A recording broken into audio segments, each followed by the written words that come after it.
nama saya Nur Fadli Ramadana, biasa dipanggil Fadli.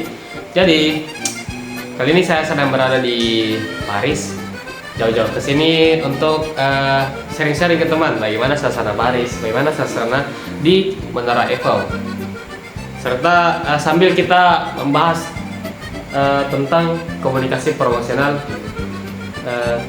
yang ada di sini. Jadi sebelum kita memperlihatkan kepada teman-teman bagaimana suasana promosi atau promosi yang ada di Paris ini, kita akan membahas tentang apa sih komunikasi promosional itu. Nah, jadi komunikasi promosional adalah seni dan strategi menyampaikan pesan yang menggerakkan, meyakinkan, dan membangun hubungan jangka panjang dengan audiens. Di era kita saat ini, di era modern, persaingan bisnis semakin ketat. Kemampuan berkomunikasi secara promosional bukan sekedar keunggulan, ia adalah keterusan, ia adalah keharusan. Komunikasi promosional yang efektif mampu mengubah produk menjadi merek yang dicintai dan pelanggan biasa menjadi advokat setia. Komunikasi promosional itu sendiri adalah segala bentuk komunikasi yang dilakukan oleh organisasi atau individu dengan tujuan memengaruhi sikap, persepsi, dan perilaku target audiens terhadap produk, layanan, dan atau ide tertentu. Ia merupakan bagian inti dari baruan pemasaran atau marketing mix yang sering disebutkan sebagai elemen promotion. Ini berbeda dengan komunikasi informatif yang hanya bertujuan menyampaikan fakta. Komunikasi promosional ini memiliki agenda yang lebih strategis, membangkitkan ketertarikan, menciptakan keinginan, dan mendorong tindakan nyata dan berupa pembelian, pendaftaran, dan maupun dukungan. Jadi intinya teman-teman, komunikasi promosional ini adalah proses pertukaran peran yang dirancang secara strategis untuk membangun kesadaran, membentuk persepsi positif, dan mendorong respon yang diharapkan dari audiens sasaran. Nah, salah satu tujuan promosional ini yaitu adalah membangun kesadaran bagaimana kita memperkenalkan produk kita kepada para audiens. Jadi seperti ini. Awalnya saya tidak mengenal merek tersebut, tetapi karena saya melihat spanduk, baliho, atau iklan-iklan di platform-platform seperti TikTok, YouTube, jadi saya bisa mengenal produk tersebut, bahwa produk tersebut ada, produk tersebut bisa memenuhi keinginan saya, kebutuhan saya, begitu teman-teman. Terus yang kedua ada mengedukasi pasar. Jadi mengedukasi pasar ini yaitu menyampaikan informasi tentang produk tersebut seperti manfaat, fitur, dan keunggulan dari kompetitif lainnya. Jadi tidak hanya memperkenalkan produknya, tapi dia juga menjelaskan apa-apa yang ada pada produk tersebut, apa manfaatnya, bagaimana fitur-fiturnya tersebut kepada diri kita, gitu teman-teman, dan apa keunggulannya daripada kompetitif lainnya, daripada pesaing-pesaing lainnya. Terus lanjut, membangun loyalitas. Jadi membangun loyalitas ini adalah memperkuat hubungan dengan audiens yang sudah ada. Maksudnya di sini yaitu audiens atau konsumen yang memang dari awal itu setia kepada kita. Jadi kita membuat iklan tujuannya untuk salah satu tujuannya itu membangun loyalitas, seperti mempererat hubungan. Karena tentunya begini, saya pakai produk tersebut, dan karena produk tersebut sering muncul iklannya, jadi saya semakin terikat dengan produk tersebut. Jadi kayak misal tertanamlah di benak saya bahwa ketika seseorang menyebutkan kayak pasta gigi, ya adalah terbayang di pikiran saya bahwa merek tersebut. Nah, lanjut, tujuan berikutnya yaitu adalah mendorong pembelian. Nah, seperti yang saya contohkan tadi adalah pasta gigi. Pasta gigi, sebelum saya mengenal yang merek lain, sebenarnya saya memakai merek tersebut, tapi karena iklannya berseliweran di platform-platform, jadi saya bisa tahu bahwa ternyata ada pastagi lain dengan merek tersebut. Akhirnya saya tertarik, saya coba-coba. Dengan coba-coba tersebut ternyata saya cocok, karena ini yang saya butuhkan. Jadi saya beralih ke produk lain, yang ini produk yang satunya, dan saya memakai produk tersebut. Seperti itu. Adapun beberapa bauran promosi. Jadi bauran promosi adalah sama dengan jenis-jenis promosi. Jadi jenis-jenis promosi itu ada yang pertama adalah periklanan. Jadi periklanan ini adalah komunikasi berbayar yang menjangkau massa melalui media seperti televisi, radio, media sosial, dan platform digital. Terus ada promosi penjualan atau sales promotion. Nah, sales promotion ini adalah insentif jangka pendek seperti diskon, kupon, atau program loyalitas. Tujuannya itu ini dirancang untuk mempercepat pembelian, mempercepat keputusan pembeli. Jadi ditawarkan memang seperti diskon, ya ada diskon di sini, ada diskon di sini, kesini ada diskon 50% berlaku untuk hari ini. Jadi otomatis pelanggan bakal beli di hari itu juga gitu. Terus ada hubungan masyarakat atau public relation. Public relation ini adalah membangun citra positif melalui media relation seperti acara korporat dan manajemen krisis. Kredibilitasnya sering lebih tinggi karena tidak bersifat berbayar. Seperti itu. Terus ada penjualan personal atau personal selling. Ini adalah interaksi tatap muka dengan antara penjual dan calon pembeli. Saya begini, saya menjual di pinggir jalan. Terus saya menawarkan produk saya kepada orang-orang yang sedang lewat. Nah, ketika ada orang yang tertarik, otomatis dia akan mendekat dan bisa saya tawarkan bahwa ini adalah produk tersebut, produk ini adalah unggul, ini adalah produk seperti ini. Teman-teman. Nah, sebenarnya kita nanti saya akan menunjukkan contoh-contoh dari iklan-iklan tersebut di akhir dari pembahasan ini. Di akhir dari pembahasan jenis-jenis ini promosi. Terus selanjutnya ada pemasaran langsung atau direct marketing. Komunikasi yang ditargetkan langsung kepada individu tertentu melalui email, SMS, dan surat langsung. Biasa itu kayak ada kirimkan ke misal Starbucks. Starbucks ini biasa muncul di pesan-pesan HP kita seperti kamu mendapatkan diskon beli satu gratis satu, seperti itu teman-teman. Biasa juga lewat email seperti itu. Terus ada pemasaran digital atau media sosial. Ekosistem komunikasi modern yang mencakup konten organik, iklan, berbayar, influencer marketing, dan komunikasi online yang saling terhubung. Nah, biasa kita lihat influencer yang menawarkan produk, kayak misalnya promosikan ini produknya. Nah, itu dibayar teman-teman, dibayar oleh perusahaan-perusahaan dari produk tersebut. Seperti misalnya kayak contohnya itu siapa ya?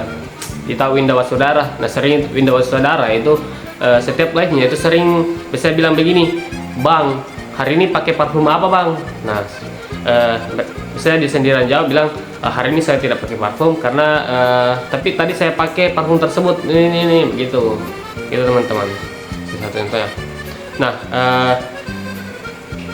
setelah ini saya akan ajak kalian berkeliling Paris untuk menikmati suasana malam, dan sambil kita akan melihat contoh-contoh dari iklan tersebut seperti iklan periklanan, pemasaran langsung, dan penjualan digital. Oke, cus. Nah, baik teman-teman, jadi ini adalah contoh dari promosi periklanan atau advertising. Ini Kita lihat adalah di belakang contoh saya dari ada billboard serta di depan public saya ada layar. relations.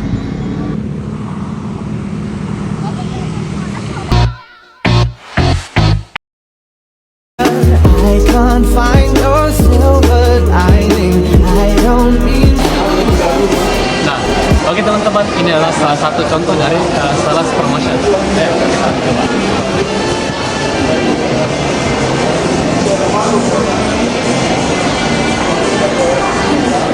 Personal selling. Nah, inilah testernya teman-teman. Ya, lihat. Oke teman-teman, jadi ini adalah contoh promosi. Ya, Pak. Pasang apa ini, Kak? kita jual tiket atau kalau bahasanya itu satu meceran bisa jual paling per motor. Oh, jadi dia mau nanti. Ya, kita mulai dari satu Personal selling.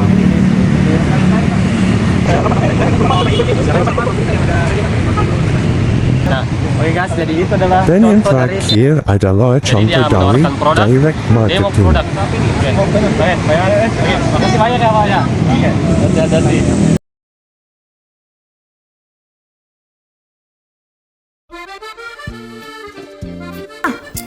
Sumpah paling nggak bisa kalau makanan viral guys. Ini ada pembukanya.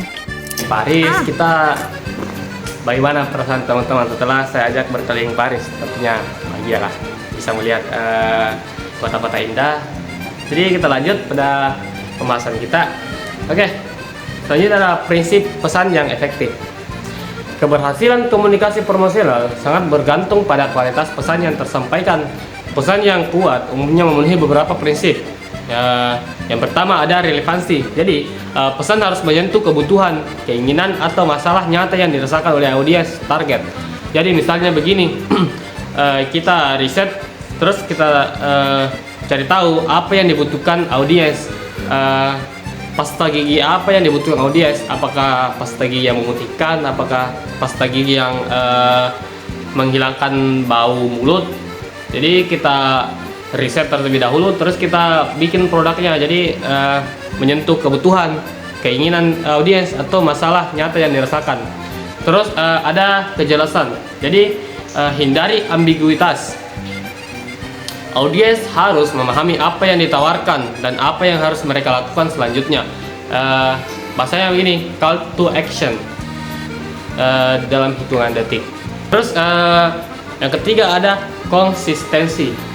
Pesan yang konsisten di seluruh saluran komunikasi membangun kepercayaan dan memperkuat identitas merek. Jadi pesan yang kita sampaikan itu tidak boleh berubah-ubah. Kita harus konsisten, kita harus tetap pada pesan yang awal. Jadi supaya tidak membingungkan audiens. Jadi kita tidak mengubah-ubah pesan yang kita sampaikan. Terus daya tarik emosional. Penelitian menunjukkan bahwa keputusan pembelian sebagian besar dipengaruhi oleh emosi, bukan logika semata. Pesan yang mampu membangun rasa nostalgia, aspirasi, atau kebersamaan cenderung jauh lebih persuasif. Selanjutnya, teman-teman, ada yang dinamakan tantangan di era digital. Jadi, ledakan platform digital dengan evolusi cara komunikasi promosional bekerja, konsumen kini memiliki kontrol yang lebih besar. Mereka bisa melewati iklan, memblokir konten, dan berbagai pengalaman negatif secara virtual dan dalam hitungan menit. Nah, mudahnya begini teman-teman. Pernah gak sih kalian sedang asik-asik nonton TV, asik-asik nonton YouTube, Minda Masudara, tiba-tiba lewat iklan? Tentu yang dirasakan itu adalah rasa kesal sekali. Jadi karena biasanya itu kalau di YouTube itu bisa iklannya itu ada fitur melewati. Jadi kita lewati iklannya. Atau kalau biasanya di TV kita ganti salurannya kalau iklan. Nah begitu teman-teman. Jadi ini yang dimaksud adalah itu melewati iklan, memblokir konten-konten yang negatif. Begitu teman-teman. Nah selanjutnya ada mengukur efektivitas. Jadi